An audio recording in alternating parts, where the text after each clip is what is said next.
wabarakatuh. Apa kabar anak-anak cerdas? Ibu harap kalian dalam keadaan baik, sehat, dan siap untuk belajar. Hari ini kita akan melanjutkan pembelajaran kita masih di tema 4, globalisasi, subtema 2, globalisasi dan manfaatnya, dan pembelajaran yang ketiga. Sebelum kita lanjut, seperti biasa, marilah kita berdoa agar apa yang kita pelajari sebentar dapat bermanfaat. Berdoa dimulai. Berdoa selesai. Sebelumnya, kita telah belajar di pembelajaran 2 tentang eksplanasi dan globalisasi. Apakah kalian masih ingat? Iya, cerdas sekali, pintar sekali. Nah, hari ini kita akan melanjutkan pembelajaran kita yang mana tujuannya adalah yang pertama, dengan menyimak gambar, peserta didik mampu menyebutkan kegiatan hemat listrik dengan benar. Yang kedua, dengan menyimak teks, peserta didik mampu menulis informasi penting dari teks eksplanasi yang didengar dalam bentuk peta pikiran dengan sistematis. Yang ketiga, dengan membuat poster, peserta didik mampu menjelaskan cara menghemat energi listrik dengan mandiri. kita telah mengetahui bahwa globalisasi dapat terjadi karena adanya energi listrik. Sekarang, amatilah peralatan yang menggunakan energi listrik yang ada di sekitarmu. Pernahkah kalian membayangkan bahwa energi tersebut akan habis dan tidak dapat diperbaharui? Nah, pada kesempatan ini kita akan belajar tentang bagaimana cara menghemat energi listrik. Perhatikanlah bukumu yang ada pada halaman 70 dan jawablah pertanyaan berikut. Nomor 1, apakah peran energi listrik? Ya, jawabannya adalah energi listrik mendukung perkembangan teknologi di era globalisasi. Segala aktivitas manusia terbantu dengan adanya teknologi. Yang kedua, manakah di antara gambar ruangan yang termasuk boros listrik? Iya, ruangan yang termasuk boros listrik itu adalah ruangan keluarga, di mana di sana ada televisi, ada lampu, ada kipas angin yang menyala pada siang hari, sedangkan di ruangan itu tidak ada orangnya. Nah, kegiatan inilah yang dinamakan boros listrik. Yang ketiga, mengapakah kita perlu menerapkan sikap hidup hemat listrik? Ya, karena sebagian besar dari pembangkit listrik itu menggunakan bahan bio yang tidak dapat diperbaharui, seperti batu bara dan gas, yang suatu saat nanti akan habis. Nah, yang keempat, boros listrik juga dapat menyebabkan pemanasan global. Contoh sederhana yang bisa kita lakukan untuk menghemat listrik yakni dengan cara pertama, pilihlah peralatan yang hemat listrik. Yang kedua, pahamilah lingkungan sekitar. Apabila kita menjadi orang terakhir di ruangan itu, maka perhatikan di ruangan itu kalau misalnya ada peralatan yang menggunakan energi listrik, maka segera dimatikan sebelum meninggalkan ruangan tersebut. Pentingkah melakukan penghematan energi listrik? Ternyata, terdapat beberapa dampak buruk yang akan terjadi ketika kita melakukan pemborosan energi listrik.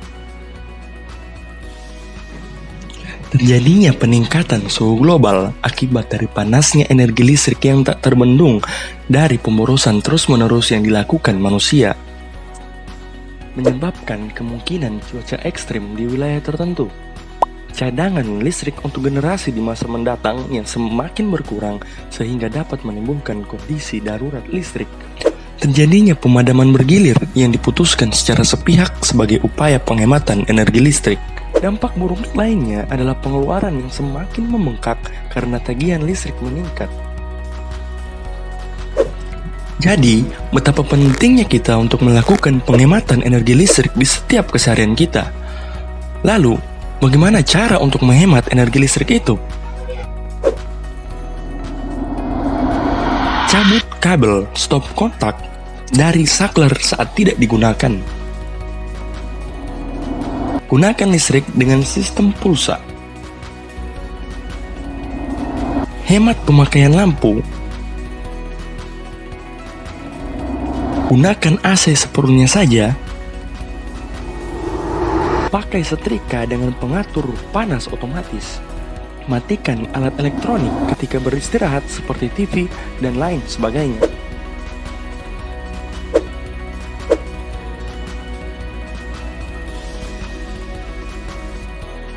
Dengan melakukan hal tersebut, berarti kita telah menyelamatkan bumi kita secara nyata. Kita bisa bayangkan berapa besar energi listrik yang kita hemat dengan melakukan gerakan hemat listrik. Nah, perhatikan bukunya. Di sana ada teks eksplanasi. Tuliskanlah informasi-informasi penting tersebut dalam setiap paragraf pada diagram yang telah disediakan di buku. Nah, di sana ada diagram yang merupakan ciri-ciri dari teks eksplanasi, yaitu ada topik masalah, ada deret penjelas, dan juga ada kesimpulan dan pesan atau pendapat dari si penulis. Ayo kita melakukan kegiatan hemat energi di sekolah. Buatlah poster yang berisi tentang ajakan untuk melakukan hidup hemat listrik. Perhatikan kriteria yang harus terdapat dalam poster kalian. Yang pertama, terdapat kalimat ajakan untuk selalu melakukan sikap hidup hemat listrik. Yang kedua, terdapat keterangan singkat tentang pentingnya hemat listrik. Yang ketiga, terdapat contoh sikap hidup hemat listrik. Selanjutnya, menggunakan kosakata baku dan kalimat yang efektif. Dan yang terakhir, posternya harus jelas, menarik, tulisan rapi dan bersih. Nah, kreasikanlah poster kalian secara menarik. Nah, sebagai kesimpulan pelajaran kita pada hari ini, yakni terjadinya globalisasi karena adanya energi listrik. Kita harus pandai-pandai menghemat energi listrik. Kita harus belajar untuk tidak melakukan pemborosan agar listrik tidak cepat habis. Nah, kegiatan-kegiatan hemat listrik itu dapat kita lakukan dengan cara yang sederhana. Misalnya, matikanlah televisi pada saat tidak ada yang menonton, mematikan kipas angin pada saat tidak menggunakannya, dan mematikan lampu pada saat siang hari. Yang terakhir, berikut Ibu akan berikan tugas sebanyak 2 nomor. Tugasnya yang pertama adalah, apakah kamu sudah melaksanakan hidup hemat listrik? Nah, tuliskanlah contohnya, kegiatan apa yang kamu lakukan untuk menghemat listrik itu. Kemudian yang kedua, di bagian manakah terdapat inti pada teks eksplanasi? Nah, sekarang tugas kalian adalah menyelesaikan tugas yang Ibu berikan. Selamat belajar anak-anak, dan jangan lupa tetap jaga kesehatan, cuci tangan, pakai masker, dan yang terakhir adalah kita harus tetap jaga jarak. Wabillahi taufiq wassalamah. Wassalamualaikum warahmatullahi wabarakatuh.